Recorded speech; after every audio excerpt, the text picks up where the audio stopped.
اعوذ باللہ من الشیطان الرجیم، بسم اللہ الرحمن الرحیم۔ 5 چیزوں سے وضو ٹوٹ جاتا ہے۔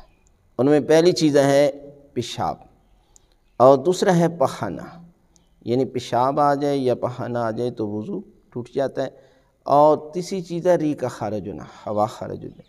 اور چوتھی چیز ہے نیند، یعنی انسان کو اونگ بھی آ جائے نا۔ اکثر دیکھا گیا ہے کہ جو ہے وہ جمعے کے ٹائم مومنین جو ہے وہ بیٹھے ہوتے ہیں اور اچانک ان کو اونگ آ جاتی ہے، اور اس کے بعد وضو بھی نہیں کرتے، حالانکہ ان کا وضو جو ہے وہ باطل ہو گیا ہے، اور انہیں چاہیے کہ وضو کریں۔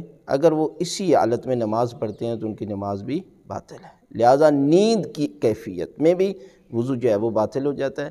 اور 5ویں چیز یہ ہے کہ انسان مست ہو جائے، بے ہوش ہو جائے، دیوانگی ہو جائے، تو اس حالت میں بھی اس کا وضو جو ہے وہ باطل ہو جاتا ہے۔ یہ 5 مشہور جو ہیں وہ چیزیں جن کی وجہ سے وضو ٹوٹ جاتا ہے، لہٰذا آپ ان کو یاد کریں، اور جب بھی یہ 5 میں سے کوئی ایک چیز واقع ہو جائے تو آپ کا وضو باطل ہو جاتا ہے۔